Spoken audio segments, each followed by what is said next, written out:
ಈ ವರ್ಷದ 10ನೇ EV ನ್ಯೂಸ್ಗೆ ಸ್ವಾಗತ ಸ್ನೇಹಿತರೆ. ಮೊದಲನೇ ನ್ಯೂಸ್ ಬಂದು ಸರ್ಕಾರದ ಕಡೆಯಿಂದ ಏನೂ ಇಲ್ಲ, ಅದೇ ಕಿತ್ತೋಗಿರೋ ಹಳೆಯ ರಾಗ ಹಳೆ ಹಾಡು. ಸರಿಯಾಗಿ ಎಲ್ಲೂ ಕೂಡ LPG ಸಿಗ್ತಾ ಇಲ್ಲ, ಸರಿಯಾಗಿ ಪೆಟ್ರೋಲು ಡೀಸೆಲ್ ಸಿಗ್ತಾ ಇಲ್ಲ, ಕಮರ್ಷಿಯಲ್ ಗ್ಯಾಸ್ಗಳು ಸಿಗ್ತಿಲ್ಲ. ಒಂದು ಸಿಲಿಂಡರ್ ಬೆಲೆ ಮಿನಿಮಮ್ ಆದ್ರೂ 4,000 ರಿಂದ 5,000 ರೂಪಾಯಿಗೆ ಬ್ಲ್ಯಾಕ್ ಮಾರ್ಕೆಟ್ ಅಲ್ಲಿ ಓಡ್ತಾ ಇದೆ.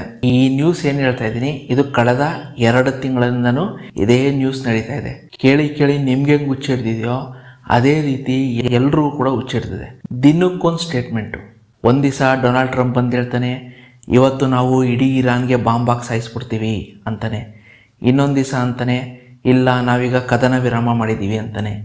ಇನ್ನೊಂದು ದಿವಸ ಹೇಳ್ತಾರೆ, ನಾವು ಹಾರ್ಮೋಜ್ ಜಲಸಂಧಿನ ಮುಚ್ಚಿಬಿಡ್ತೀವಿ ಅಂತ ಹೇಳ್ತಾನೆ. ಇನ್ನೊಂದು ದಿವಸ ಬಂದು ಹೇಳ್ತಾರೆ, ಇಲ್ಲ ಹಾರ್ಮೋಜ್ ಜಲಸಂಧಿ ಓಪನ್ ಆಗಿದೆ ಅಂತಾರೆ. ಇದೊಂಥರ ಹೇಗೆ ಅಂದರೆ ಸ್ನೇಹಿತರೆ, ಹಾವು ಸಾಯಬಾರ್ದು ಕೋಲು ಮುರಿಬಾರ್ದು ಅನ್ನೋ ಪರಿಸ್ಥಿತಿ. ನಿಜವಾಗ್ಲೂ ಹೇಳ್ತೀನಿ, ಸತ್ಯವಾಗ್ಲೂ ನಮ್ಮ ದೇಶದ ರಾಜಕಾರಣಿಗಳೇ ಪರವಾಗಿಲ್ಲ ಅನ್ನಿಸ್ತು. ನಿಜವಾಗ್ಲೂ ನಮ್ಮ ದೇಶದ ರಾಜಕಾರಣಿಗಳು ಪರವಾಗಿಲ್ಲ, ಹುಚ್ಚರಾಗಿದ್ರು. ಆದರೆ ಅಮೇರಿಕಾ, ಇಸ್ರೇಲ್ ರಾಜಕಾರಣಿಗಳು ನೋಡಿದ್ರೆ ಅವ್ರು ನಮಗಿಂತನೂ ಬಲೆ ಹುಚ್ಚರಾಗವ್ರೆ. ಹುಚ್ಚರ ಸಂತೆ ಭೂಮಿ ಮೇಲೆ ಮ್ಯಾಕ್ಸಿಮಮ್ ಹುಚ್ಚರೆ ಕಣೋ. ಏನು ನಡೀತಾ ಇದೆ ಅಂತ ಯಾರಿಗೂ ಗೊತ್ತಿಲ್ಲ. ಅದೇ ಹೇಳ್ತಿಲ್ಲ, ಹುಚ್ಚರ ಸಂತೆ ಕೂತಿದೆ. ಎಲ್ಲ ಹುಚ್ಚು ನನ್ನ ಮಕ್ಕಳೇ. ನಮ್ಗೆ ಆ ರೇಂಜಿಗೆ ತಲೆ ಕೆಟ್ಟೋಗೈತೆ.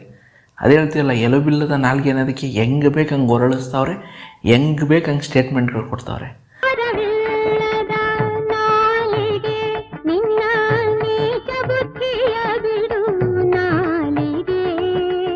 ಸಾಯ್ತಿರೋದು ಮಾತ್ರ ನಾವುಗಳು.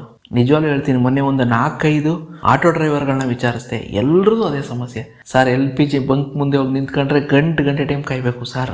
ಒಂದು ಟೈಮಲ್ಲಿ 50 ರಿಂದ 55 ರೂಪಾಯಿ ಇದ್ದಂಥ LPG ಇವತ್ತು 100 ರೂಪಾಯಿ ದಾಟಿದೆ. ದಯವಿಟ್ಟು ನನ್ನ ಕಡೆಯಿಂದ ಒಂದು ರಿಕ್ವೆಸ್ಟು, ದಯವಿಟ್ಟು EV ಗಾಡಿಗಳನ್ನ ತಗೊಳ್ಳಿ. ಯಾಕೆ ಈ ಮಾತು ಹೇಳ್ತಾ ಇದ್ದೀನಿ ಅಂದರೆ, ನೀವು ಇವತ್ತೇನು ಪೆಟ್ರೋಲು ಡೀಸೆಲ್ಲು ಗ್ಯಾಸ್ ಸಮಸ್ಯೆ ಇದೆಯಲ್ಲ, ಈ ಸಮಸ್ಯೆಗಳೇನು ಇವತ್ತೊಂದು ನೆನ್ನೆದು ಅಲ್ಲ. ಇಂದಿರಾ ಗಾಂಧಿ ಟೈಮಲ್ಲೂ ಸಮಸ್ಯೆ ಬಂದಿದೆ, ರಾಜೀವ್ ಗಾಂಧಿ ಟೈಮಲ್ಲೂ ಸಮಸ್ಯೆ ಬಂದಿದೆ, ಅಟಲ್ ಬಿಹಾರಿ ವಾಜಪೇಯಿ ಟೈಮಲ್ಲೂ ಸಮಸ್ಯೆ ಬಂದಿದೆ, ಮನಮೋಹನ್ ಸಿಂಗ್ ಟೈಮಲ್ಲೂ ಸಮಸ್ಯೆ ಬಂದಿದೆ, ಈಗ ನರೇಂದ್ರ ಮೋದಿ ಟೈಮಲ್ಲೂ ಸಮಸ್ಯೆ ಬಂದಿದೆ. ನಾಳೆ ರಾಹುಲ್ ಗಾಂಧಿ ಆದರೂ ಆಗಲೂ ಕೂಡ ಈ ಸಮಸ್ಯೆ ಇದ್ದಿದೆ. ನೀವೇನು ಇವತ್ತು ಪೆಟ್ರೋಲ್ ಅನ್ನೋದೇನಿದೆಯಲ್ಲ, ಇದು ನಮ್ಮ ದೇಶದಲ್ಲಿ ತಯಾರಾಗಲ್ಲ. 3/4 ಭಾಗ ಪೆಟ್ರೋಲು ನಾವು ಬೇರೆ ದೇಶಗಳಿಂದ ನಮ್ಮ ದೇಶಕ್ಕೆ ಆಮದು ಮಾಡ್ಕೋತೀವಿ. ಎಲ್ಲಿವರೆಗೂ ನಾವು ಪೆಟ್ರೋಲ್ಗಳ ಮೇಲೆ ಡಿಪೆಂಡ್ ಆಗಿರ್ತೀವೋ ಅಲ್ಲಿವರೆಗೂ ಈ ಸಮಸ್ಯೆ ಇದ್ದಿದೆ. ದಯವಿಟ್ಟು ನಾನು ಕೇಳ್ಕೊಳ್ಳೋದು ಇಷ್ಟೇ, ದಯವಿಟ್ಟು ಎಲೆಕ್ಟ್ರಿಕ್ ಗಾಡಿಗಳನ್ನ ತಗೊಳ್ಳಿ. ಅಟ್ಲೀಸ್ಟ್ ಆಗಾದ್ರೂ ಸ್ವಲ್ಪ ಮಟ್ಟಿಗೆ ಏನೋ ಈ ಪೆಟ್ರೋಲ್ ಮೇಲೆ ಅವಲಂಬನೆ ಆಗಿದೀವಲ್ಲ, ಇದು ಕಮ್ಮಿ ಆಗುತ್ತೆ. ಅದಕ್ಕೆ ದಯವಿಟ್ಟು ಹೇಳ್ತೀನಿ ಸ್ನೇಹಿತರೆ, ದಯವಿಟ್ಟು ಎಲೆಕ್ಟ್ರಿಕ್ ಗಾಡಿಗಳನ್ನ ತಗೊಳ್ಳಿ. ಮುಂದಿನ ನ್ಯೂಸ್ ಬಂದು ಏತರ್ ಕಂಪ್ನಿ ಕಡೆಯಿಂದ. ಏತರ್ ಕಂಪ್ನಿಯವರು ಮೊಬಿಲೈನ್ ಅನ್ನೋಂಥ ಕಂಪ್ನಿ ಜೊತೆ ಕೊಲಾಬ್ರೇಷನ್ ಮಾಡಿಕೊಂಡು ಇಂಡಿಯಾದಲ್ಲಿ ಫಾಸ್ಟ್ ಚಾರ್ಜಿಂಗ್ ಗಳನ್ನ ಓಪನ್ ಮಾಡ್ತೀವಿ ಅಂತ ಹೇಳಿದ್ದಾರೆ. ಮೊಬಿಲೈನ್ ಅನ್ನೋದು ಒಂದು ಫಾಸ್ಟ್ ಚಾರ್ಜಿಂಗ್ ಕಂಪ್ನಿ. ಈ ಕಂಪ್ನಿಯವರು ಈಗಾಗಲೇ 40 ನಗರಗಳಲ್ಲಿ 250ಕ್ಕೂ ಹೆಚ್ಚು ಫಾಸ್ಟ್ ಚಾರ್ಜಿಂಗ್ ಸ್ಟೇಷನ್ ಗಳನ್ನ ಓಪನ್ ಮಾಡಿದ್ದಾರೆ. ಇನ್ನು 1 ವರ್ಷಗಳಲ್ಲಿ ನಾವು 100ಕ್ಕೂ ಹೆಚ್ಚು ನಗರದಲ್ಲಿ 1000ಕ್ಕೂ ಹೆಚ್ಚು ಫಾಸ್ಟ್ ಚಾರ್ಜಿಂಗ್ ಪಾಯಿಂಟ್ಗಳನ್ನ ಓಪನ್ ಮಾಡ್ತೀವಿ ಅಂತ ಈ ಕಂಪ್ನಿಯವರು ಹೇಳ್ತಾ ಇದ್ದಾರೆ. ಈ ಕಾರಣದಿಂದ ಏತರ್ ಕಂಪ್ನಿಯವರು ಕೂಡ ಈ ಕಂಪ್ನಿ ಜೊತೆ ಕೊಲಾಬ್ರೇಷನ್ ಮಾಡಿಕೊಂಡು ಫಾಸ್ಟ್ ಚಾರ್ಜಿಂಗ್ ಸ್ಟೇಷನ್ಗಳನ್ನ ಓಪನ್ ಮಾಡ್ತೀವಿ ಅಂತ ಏತರ್ ಅವರು ಇತ್ತೀಚೆಗೆ ತಿಳಿಸಿದ್ದಾರೆ. ಒಟ್ನಲ್ಲಿ ಒಂದು ವಿಷಯ ಹೇಳ್ಬಿಡ್ತೀನಿ, ಏತರ್ ಕಂಪ್ನಿಯವರು ಫಾಸ್ಟ್ ಚಾರ್ಜಿಂಗ್ ಅಲ್ಲಿ ತುಂಬಾ ದುಡ್ಡನ್ನ ಇನ್ವೆಸ್ಟ್ಮೆಂಟ್ ಮಾಡ್ತಾ ಇದ್ದಾರೆ. ಈಗಾಗಲೇ ಏತರ್ ಕಂಪ್ನಿಯವರು 5,000 ಫಾಸ್ಟ್ ಚಾರ್ಜಿಂಗ್ಗಳನ್ನ ಓಪನ್ ಮಾಡಿದ್ದಾರೆ. ಇವರೀಗ ಮೊಬಿಲೈನ್ ಅನ್ನೋ ಕಂಪ್ನಿ ಜೊತೆ ಪಾರ್ಟ್ನರ್ ಆಗಿ ಇನ್ನೂ ಕೂಡ 1,000 ಫಾಸ್ಟ್ ಚಾರ್ಜಿಂಗ್ ಸ್ಟೇಷನ್ಗಳನ್ನ ಓಪನ್ ಮಾಡ್ತೀವಿ ಅಂತ ಹೇಳಿದ್ದಾರೆ. ಹೋದ ವಾರದ ನ್ಯೂಸ್ ಅಲ್ಲೂ ಒಂದು ಮಾತು ಹೇಳಿದೆ, ಬೋಲ್ಟ್ ಅರ್ಥ ಅನ್ನೋ ಕಂಪ್ನಿ ಜೊತೆ ಕೊಲಾಬ್ರೇಷನ್ ಮಾಡ್ಕೊಂಡು ಅಲ್ಲೂ ಕೂಡ ಇವರು ಫಾಸ್ಟ್ ಚಾರ್ಜಿಂಗ್ ಸ್ಟೇಷನ್ಗಳನ್ನ ಓಪನ್ ಮಾಡ್ತಾರೆ ಅಂತ ಹೋದ ವಾರ ಹೇಳಿದೆ. ಸೊ ಒಟ್ನಲ್ಲಿ ಒಂದು ವಿಷಯ, ಏತರ್ ಅವರಂತೂ ರ್ಯಾಪಿಡ್ ಆಗಿ ಅವರ ನೆಟ್ವರ್ಕ್ನ ದೊಡ್ಡದು ಮಾಡ್ತಾ ಇದ್ದಾರೆ. ಈಗಾಗಲೇ ಅವ್ರ ಹತ್ರ 700 ಶೋರೂಮ್ ಇದೆ, 500 ಸರ್ವಿಸ್ ಸೆಂಟರ್ ಇದೆ, 5,000 ಚಾರ್ಜಿಂಗ್ ಸ್ಟೇಷನ್ಗಳಿದೆ. ಏತರ್ ಕಂಪ್ನಿಯವರು ಇನ್ನೊಂದು ವರ್ಷದಲ್ಲಿ ನನ್ನ ಪ್ರಕಾರ ಮಿನಿಮಮ್ ಅಂದ್ರೂ ಒಂದು 7,000 ರಿಂದ 8,000 ಚಾರ್ಜಿಂಗ್ ಸ್ಟೇಷನ್ಗಳನ್ನ ಇಂಡಿಯಾದಲ್ಲಿ ಓಪನ್ ಮಾಡ್ತಾರೆ. ಮುಂದೊಂದು ನ್ಯೂಸ್ ಬಂದು TVS ಕಂಪ್ನಿ ಕಡೆಯಿಂದ. TVS ಕಂಪ್ನಿಯವರು ಇತ್ತೀಚೆಗೆ TVS ಆರ್ಬಿಟರ್ V2 ಗಾಡಿನ ಬಾಸ್ ಸರ್ವಿಸ್ ಅಲ್ಲಿ ಲಾಂಚ್ ಮಾಡಿದ್ದಾರೆ. ನೀವೇನಾದ್ರೂ TVS ಆರ್ಬಿಟರ್ V2 ಗಾಡಿನ ಬಾಸ್ ಸರ್ವಿಸ್ ಅಲ್ಲಿ ನಾನು ತಗೋತೀನಿ ಅಂತ ಹೋದ್ರೆ ಗಾಡಿ ರೇಟ್ ಬಂದು 59,600 ರೂಪಾಯಿ ಇದೆ. ಅದ್ರ ಜೊತೆಗೆ ಬ್ಯಾಟ್ರಿ ಬಾಡಿಗೆ ಅಂತ ಹೇಳ್ಬಿಟ್ಟು ಪ್ರತಿ ತಿಂಗಳು 1,400 ರೂಪಾಯಿ ಕಟ್ಟಬೇಕಾಗುತ್ತೆ. ಹೋದ ತಿಂಗಳು ಇವರು TVS ಆರ್ಬಿಟರ್ V1 ನ 49,000 ರೂಪಾಯಿಗೆ ಲಾಂಚ್ ಮಾಡಿದ್ರು. ಈ ತಿಂಗಳು TVS ಆರ್ಬಿಟರ್ V2 ಗಾಡಿನ 59,000ಕ್ಕೆ ಲಾಂಚ್ ಮಾಡಿದ್ದಾರೆ. ಎರಡಕ್ಕೂ ಏನ್ ಡಿಫರೆನ್ಸ್ ಅಂದ್ರೆ, V1 ಅಲ್ಲಿ 1.8 ಕಿಲೋವ್ಯಾಟ್ ಸಾಮರ್ಥ್ಯ ಬ್ಯಾಟ್ರಿ ಕೊಟ್ಟಿದ್ದಾರೆ. ಇದರಿಂದ ನಿಮಗೆ 70 ಕಿಲೋಮೀಟರ್ ರೇಂಜ್ ಸಿಗುತ್ತೆ. V2 ಅಲ್ಲಿ 3.1 ಕಿಲೋವ್ಯಾಟ್ ಸಾಮರ್ಥ್ಯದ ಬ್ಯಾಟ್ರಿ ಕೊಟ್ಟಿದ್ದಾರೆ. ಇದರಿಂದ ನಿಮಗೆ 110ರಿಂದ 120 ಕಿಲೋಮೀಟ್ರು ರೇಂಜ್ ಸಿಗುತ್ತೆ.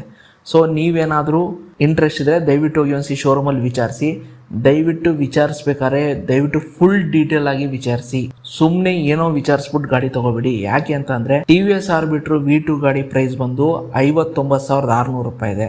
ಅದ್ರ ಜೊತೆಗೆ ತಿಂಗಳು 1,400 ರೂಪಾಯಿ ಕಟ್ಟಬೇಕಾಗುತ್ತೆ. 1,400 ರೂಪಾಯಿ ಇಂಟು 60 ತಿಂಗಳು ಅಂತ ಅಂದರೆ 84,000 ಆಗುತ್ತೆ. ಅದ್ರ ಜೊತೆಗೆ 59,000 ರೂಪಾಯಿ ಗಾಡಿ ರೇಟು ಎರಡೂ ಸೇರಿ 1,43,000 ರೂಪಾಯಿ ಆಗುತ್ತೆ. ಎಷ್ಟು ಹೇಳಿ? 1,43,000 ರೂಪಾಯಿ ಆಗುತ್ತೆ. ಅದು ನೀವು ಬಾಸ್ ಸರ್ವಿಸಲ್ಲಿ ತಗೋತೀನಿ ಅಂತ ಹೋದರೆ. ಅದ್ರ ಬದಲು ಪೂರ್ತಿ ಕ್ಯಾಶ್ ಕೊಟ್ಟು TVS ಆರ್ಬಿಟ್ರ್ V2 ಗಾಡಿನ ನೀವು ತಗೋತೀನಿ ಅಂತ ಹೋದರೆ ಬರೀ 1,15,000 ರೂಪಾಯಿ ಆಗುತ್ತೆ. ಹತ್ತತ್ರ ನೀವು ಒಂದು ಮಿನಿಮಮ್ ಅಂದ್ರೂ 20ರಿಂದ 25,000 ರೂಪಾಯಿ ದುಡ್ಡು ಉಳಿಸ್ತೀರಾ. ಆದ್ದರಿಂದ ನನ್ನ ರೆಕಮೆಂಡೇಶನ್ ಏನಪ್ಪ ಅಂದರೆ ದಯವಿಟ್ಟು ಫುಲ್ ಕ್ಯಾಶ್ ಕೊಟ್ಟು ಪೂರ್ತಿ ಗಾಡಿ ತಗೊಳ್ಳಿ. ಆದಷ್ಟು ಬಾಸ್ ಸರ್ವಿಸ್ಗೆ ಹೋಗಬೇಡಿ ಅನ್ನೋದು ನನ್ನ ಒಂದು ರೆಕಮೆಂಡೇಶನ್. ಪೇಯ್ಡ್ ಯೂಟ್ಯೂಬರ್ಗಳನ್ನ ಬೆಂಬಲಿಸಬೇಡಿ, ಹಾಗೇನೆ ನಮ್ಮ ಚಾನೆಲ್ನ ಸಬ್ಸ್ಕ್ರೈಬ್ ಆಗುವುದನ್ನ ಮರಿಬೇಡಿ.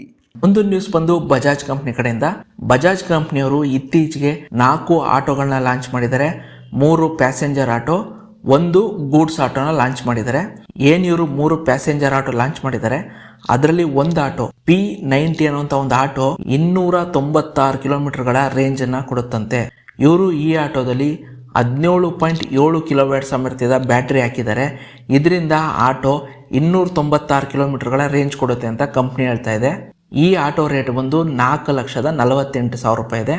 ಬಜಾಜ್ ಕಂಪ್ನಿಯವರು ಒಳ್ಳೆ ಸಮಯದಲ್ಲೇ ಆಟೋ ಲಾಂಚ್ ಮಾಡಿದ್ದಾರೆ. ನೀವೇನಾದರೂ ಆಟೋ ಡ್ರೈವರ್ ಆಗಿದ್ರೆ ತಗೊಳ್ಳೋ ಅಂತ ಮನಸ್ಸಿದ್ರೆ ದಯವಿಟ್ಟು ಒಂದ್ಸತಿ ಶೋರೂಮ್ಗೆ ಹೋಗಿ ವಿಚಾರಿಸಿ. ಯಾಕೆ ಈ ಮಾತು ಹೇಳ್ತಿದ್ದೀನಿ ಅಂದರೆ ಈಗಾಗಲೇ ಸರಿಯಾಗಿ ಗ್ಯಾಸ್ ಸಿಗ್ತಿಲ್ಲ ಅಂತ ಹೇಳ್ಬಿಟ್ಟು ಎಲ್ಲ ಆಟೋ ಡ್ರೈವರ್ಗಳು ಕಷ್ಟದಲ್ಲಿದ್ದಾರೆ. ಮುಂದೊಂದು ನ್ಯೂಸ್ ಬಂದು ಹೀರೋವಿಡಾ ಕಂಪ್ನಿ ಕಡೆಯಿಂದ. ಹೀರೋವಿಡಾ ಕಂಪ್ನಿ ಕಡೆಯಿಂದ ಈ ವಾರ ಯಾವುದೇ ರೀತಿಯ ನ್ಯೂಸ್ ಇಲ್ಲ. ಆದರೆ ಹೋದ ವಾರದ ನ್ಯೂಸ್ ಏನಪ್ಪ ಅಂದರೆ ಯೂಲರ್ಸ್ ಅನ್ನೋವಂಥ ಒಂದು ಆಟೋ ಕಂಪ್ನಿಲಿ ಹೀರೋವಿಡಾ ಕಂಪ್ನಿಯವರು 36% ಅಷ್ಟು ಸ್ಟೇಕ್ನ ಅಕ್ವೈರ್ ಮಾಡ್ಕೊಂಡಿದ್ದಾರೆ. ಅಷ್ಟೇ ಅಲ್ಲದೆ ಇವ್ರ ಹತ್ರ ಈಗಾಗಲೇ ಏತರಲ್ಲಿ 40% ಸ್ಟೇಕ್ ತೊಗೊಂಡಿದ್ದಾರೆ. ಈಗ ಆಟೋ ಇಂಡಸ್ಟ್ರಿಗೆ ಎಂಟ್ರಿ ಆಗಿ ಯೂಲರ್ಸ್ ಅನ್ನೋ ಕಂಪ್ನಿಲಿ 36% ಅಷ್ಟು ಸ್ಟೇಕ್ ತೊಗೊಂಡಿದ್ದಾರೆ. ಅದ್ರ ಜೊತೆಗೆ ಅಮೇರಿಕನ್ ಕಂಪ್ನಿಗಳಾದಂಥ ಹಾರ್ಲಿ ಡೇವಿಡ್ಸನ್ ಮತ್ತು ಝೀರೋ ಮೋಟರ್ ಜೊತೆಗೆ ಕೊಲಾಬ್ರೇಷನ್ ಆಗಿದ್ದಾರೆ. ಒಟ್ಟಿನಲ್ಲಿ ನಾವು ಬೆಳಿಬೇಕು ಅನ್ನೋಂಥ ಒಂದು ಮನಸ್ಸು ಹೀರೋವಿಡಾ ಕಂಪ್ನಿಗೆ ಬಂದುಬಿಟ್ಟಿದೆ. ಅದಕ್ಕೆ ಎಷ್ಟಾಗುತ್ತೋ ಅಷ್ಟು ರೀತಿಲಿ ಕಂಪ್ನಿ ಬೆಳೀತಾ ಇದೆ. ಮುಂದೊಂದು ನ್ಯೂಸ್ ಬಂದು ಓಲಾ ಕಂಪ್ನಿ ಕಡೆಯಿಂದ. ಓಲಾ ಕಂಪ್ನಿಯವರು ಹೊಸದಾಗಿ ಓಲಾ S1 5.2 ಕಿಲೋವ್ಯಾಟ್ ಸಾಮರ್ಥ್ಯದ ಹೊಸ ಗಾಡಿನ ಲಾಂಚ್ ಮಾಡಿದ್ದಾರೆ. ಈ ಗಾಡಿಯ ರೇಟ್ ಬಂದು 1,30,000 ರೂಪಾಯಿ ಇದೆ. ಈ ಗಾಡಿಲಿ ಇವರು 5.2 ಕಿಲೋವ್ಯಾಟ್ ಸಾಮರ್ಥ್ಯ ಬ್ಯಾಟ್ರಿ ಕೊಟ್ಟಿದ್ದಾರೆ. ಇದರಿಂದ 320 ಕಿಲೋಮೀಟರ್ಗಳ ರೇಂಜ್ ಸಿಗುತ್ತೆ ಅಂತ ಹೇಳ್ಬಿಟ್ಟು ಓಲಾ ಕಂಪ್ನಿಯವ್ರು ಹೇಳ್ತಾ ಇದ್ದಾರೆ. ಏನು ಬಿಟ್ರೆ ಏನು ಬಂತು, ಗಾಡಿ ತಗೋಬೇಕಲ್ಲ ಜನ. ಈಗಾಗಲೇ ಜನ ರೋಸ್ ಹೋಗ್ಬಿಟ್ಟವ್ರೆ. ನಾವು ಈ ಚಾನಲಲ್ಲಿ ಇದ್ರ ಬಗ್ಗೆ ಹೇಳಿ ನಾವು ರೋಸ್ ಹೋಗ್ಬಿಟ್ಟಿದ್ದೀವಿ. ಕಸ್ಟಮರು ರೋಸ್ ಹೋಗ್ಬಿಟ್ಟವ್ರೆ. ಕಂಪ್ನಿನೂ ಒಂದು ರೀತಿ ರೋಸ್ ಹೋಗ್ಬಿಟ್ಟಿದೆ. ಅವ್ರಿಗೂ ಈಗ ಈ ಕಂಪ್ನಿ ಏನು ಬೇಕಾಗಿಲ್ಲ. ಏನೋ ಆಟೋ ಕೊಂಟು ಲೆಕ್ಕಕ್ಕಿಲ್ಲ ನಂಗೆ ಕಂಪ್ನಿ ನಡೆಸ್ತವ್ರೆ. ಯಾವುದು ಹೊಸ ಗಾಡಿಗಳು ಅಥವಾ ಹೊಸ ಡಿಸೈನ್ನ ಗಾಡಿಗಳು ಲಾಂಚ್ ಆಗ್ತಿಲ್ಲ. ಇರೋ ಗಾಡಿಲೇನೆ ಒಂದು ಸ್ವಲ್ಪ ಬ್ಯಾಟ್ರಿನ ಹೆಚ್ಚು ಕಮ್ಮಿ ಮಾಡಿ ಮೋಟ್ರನ್ನ ಹೆಚ್ಚು ಕಮ್ಮಿ ಮಾಡಿ ಲಾಂಚ್ ಮಾಡ್ತಾ ಇದ್ದಾರೆ. ಯಾರು ಹೇಳೋರಿಲ್ಲ ಕೇಳೋರಿಲ್ಲ. ಮುಂದಿನ ನ್ಯೂಸ್ ಬಂದು ಡೆಲ್ಲಿ ಸರ್ಕಾರದ ಕಡೆಯಿಂದ. ದೆಹಲಿಯಲ್ಲಿರುವಂತ ಸರ್ಕಾರ ಇತ್ತೀಚೆಗೆ ಒಂದು ಹೊಸ ರೂಲ್ಸ್ ನ ತರೋದಕ್ಕೆ ರೆಡಿ ಮಾಡ್ಕೋತಾ ಇದೆ. ರೂಲ್ಸ್ ಏನಪ್ಪಾ ಅಂದ್ರೆ ನಾವು ಏಪ್ರಿಲ್ 1, 2028ರಿಂದ ಯಾವುದೇ ರೀತಿಯಾದಂತ ಪೆಟ್ರೋಲ್ 2 ವೀಲರ್ನ ನಾವು ರಿಜಿಸ್ಟ್ರೇಷನ್ ಮಾಡಲ್ಲ. 2028 ಏಪ್ರಿಲ್ 1ನೇ ತಾರೀಕಿಂದ ನಾವು ಪೆಟ್ರೋಲ್ 2 ವೀಲರ್ನ ದೆಹಲಿಯಲ್ಲಿ ನಾವು ಬ್ಯಾನ್ ಮಾಡ್ತೀವಿ ಅಂತ ಹೇಳ್ಬಿಟ್ಟು ಸರ್ಕಾರ ರೂಲ್ಸ್ ತರೋದಕ್ಕೆ ಹೊರಟಿದೆ. ಇದೇನು ಮೊದಲನೇ ಬಾರಿ ಅಲ್ಲ. ಇದಕ್ಕಿಂತ ಮುಂಚೆ ಅಂದರೆ ಕಳೆದ 10 ವರ್ಷಗಳಿಂದನೂ ಕೂಡ ದೆಹಲಿಯಲ್ಲಿರುವಂಥ ಸರ್ಕಾರಗಳು ಈ ರೀತಿಯ ಅನೇಕ ಕಾರ್ಯಕ್ರಮಗಳನ್ನ ತಂದಿದೆ. ಆದರೆ ಯಾವುದೂ ಕೂಡ ಸಕ್ಸಸ್ ಆಗಿಲ್ಲ. ಉದಾಹರಣೆಗೆ ಮುಂಚೆ ಆಮ್ ಆದ್ಮಿ ಪಾರ್ಟಿ ಇದ್ದಾಗ E1 ಮತ್ತು ಆಡ್ ಕಾರ್ ನಂಬರ್ನ ಒಂದೊಂದು ದಿವಸ ಬಿಟ್ಟು ಆಲ್ಟ್ರೇಟಲ್ಲಿ ತಗೋಬೇಕು ಅಂತ ಬಂತು. ಹೋದ ವರ್ಷ ಎಮಿಷನ್ ಟೆಸ್ಟ್ ಇಲ್ಲ ಅಂದರೆ ಪೆಟ್ರೋಲ್ ಹಾಕೋಲ್ಲ ಅಂತ ಬಂತು. ಈ ರೀತಿ ಅನೇಕ ರೂಲ್ಸ್ಗಳನ್ನ ತಂದಿದ್ದಾರೆ. ಡೆಲ್ಲಿ ಸರ್ಕಾರ ತುಂಬ ರೂಲ್ಸ್ಗಳನ್ನ ತಂದಿದ್ದಾರೆ. ಆದರೆ ಯಾವುದೂ ಕೂಡ ಸಕ್ಸಸ್ ಆಗಿಲ್ಲ. ಕಾರಣ ಏನಪ್ಪ ಅಂದರೆ ಅಲ್ಲಿನ ಜನ ಇದನ್ನ ಒಪ್ಪೋದಿಲ್ಲ. ಸೊ ಈಗ ಏನೋ ಹೊಸ ರೂಲ್ಸ್ ತರ್ತಿದ್ದಾರೆ. ಏಪ್ರಿಲ್ 1, 2028ರಿಂದ ನಾವು ಪೆಟ್ರೋಲ್ 2 ವೀಲರ್ನ ಬ್ಯಾನ್ ಮಾಡ್ತೀವಿ, ಬರೀ ಎಲೆಕ್ಟ್ರಿಕ್ 2 ವೀಲರ್ನಷ್ಟೇ ಅಲೋ ಮಾಡ್ತೀವಿ ಅಂತ ಹೇಳಿದ್ದಾರೆ. ನೋಡೋಣ ಈ ರೂಲ್ಸ್ ಬರುತ್ತೋ ಇಲ್ವೋ ಅಂತ ಗೊತ್ತಿಲ್ಲ. ಅದರ ಜೊತೆಗೆ ಇನ್ನೊಂದು ನ್ಯೂಸ್ ಕೂಡ ಡೆಲ್ಲಿಯಿಂದನೇ ಬಂದಿದೆ. ಏನಪ್ಪ ನ್ಯೂಸು ಅಂದರೆ ಡೆಲ್ಲಿಯಲ್ಲಿ ಒಟ್ಟು 10,000 ಚಾರ್ಜಿಂಗ್ ಸ್ಟೇಷನ್ಗಳು ಇದುವರೆಗೆ ಇನ್ಸ್ಟಾಲ್ ಆಗಿದೆ ಅಂತ ನ್ಯೂಸ್ ಬಂದಿದೆ. ಮುಂದಿನ ನ್ಯೂಸ್ ಬಂದು ಸಿಂಪಲ್ ಒನ್ ಕಂಪ್ನಿ ಕಡೆಯಿಂದ. ಸಿಂಪಲ್ ಒನ್ ಕಂಪ್ನಿಯವರು ಹೊಸದಾಗಿ ಸಿಂಪಲ್ ಅಲ್ಟ್ರಾ ಅಂತ ಹೇಳ್ಬಿಟ್ಟು ಒಂದು ಎಲೆಕ್ಟ್ರಿಕ್ ಸ್ಕೂಟರ್ ಲಾಂಚ್ ಮಾಡಿದ್ದಾರೆ. ಈ ಸ್ಕೂಟರ್ ಪ್ರೈಸ್ ಬಂದು 2,35,000 ರೂಪಾಯಿ ಇದೆ. ಈ ಸ್ಕೂಟ್ರಲ್ಲಿ 6.5 ಕಿಲೋವ್ಯಾಟ್ ಸಾಮರ್ಥ್ಯದ ಬ್ಯಾಟರಿ ಕೊಟ್ಟಿದ್ದಾರೆ. ಇದರಿಂದ ನಿಮಗೆ 400 ಕಿಲೋಮೀಟರ್ಗಳ IDC ರೇಂಜ್ ಸಿಗುತ್ತೆ ಅಂತ ಹೇಳ್ಬಿಟ್ಟು ಕಂಪ್ನಿ ತಿಳಿಸ್ತಾ ಇದೆ. ಇತ್ತೀಚೆಗೆ ತುಂಬಾ ಜನ ಹೇಳ್ತಾ ಇದ್ರು, ಸರ್ ಸಿಂಪಲ್ ಒನ್ ಬಗ್ಗೆ ಒಂದು ವಿಡಿಯೋ ಮಾಡಿ ಅಂತ ಹೇಳ್ಬಿಟ್ಟು. ಈ ವಿಷಯವಾಗಿ ನಾನು ಹೋಗಿ ಶೋರೂಮ್ ಅಲ್ಲೆಲ್ಲ ವಿಚಾರಿಸಿದೆ, ಪರವಾಗಿಲ್ಲ ಅನ್ನಿಸ್ತು. ಬಟ್ ನನಗೇನು ತಗೋಬೇಕು ಅಂತ ನನ್ನ ಮನಸ್ಸಿಗೆ ಅನ್ನಿಸ್ಲಿಲ್ಲ. ಅದಕ್ಕೆ ಅದ್ರ ಬಗ್ಗೆ ನಾನೇನು ವಿಡಿಯೋ ಮಾಡೋಕ್ಕೆ ಹೋಗಲಿಲ್ಲ. ಬಟ್ ನಿಮ್ಗೇನಾದರೂ ಇಂಟ್ರೆಸ್ಟ್ ಇದ್ದರೆ ದಯವಿಟ್ಟು ಒಂದು ಸತಿ ಹೋಗಿ ಶೋರೂಮಲ್ಲಿ ವಿಚಾರಿಸಿ. ಇದರ ಗಾಡಿ ರೇಟ್ ಬಂದು 2,35,000 ರೂಪಾಯಿ ಇದೆ. 6.5 ಕಿಲೋವ್ಯಾಟ್ ಸಾಮರ್ಥ್ಯ ಬ್ಯಾಟ್ರಿ ಕೊಟ್ಟಿದ್ದಾರೆ. ಇದರಿಂದ ನಿಮಗೆ IDC ರೇಂಜು 400 ಕಿಲೋಮೀಟರ್ ಸಿಗುತ್ತೆ ಅಂತ ಹೇಳ್ತಾ ಇದ್ದಾರೆ. ನಿಮಗೆ ರಿಯಲ್ ರೇಂಜ್ ಬಂದು ನಿಮಗೆ 300ರಿಂದ 330 ತನಕ ಸಿಗ್ಬೋದು ಅಂತ ನಾನು ಅನ್ಕೊಂಡಿದ್ದೀನಿ.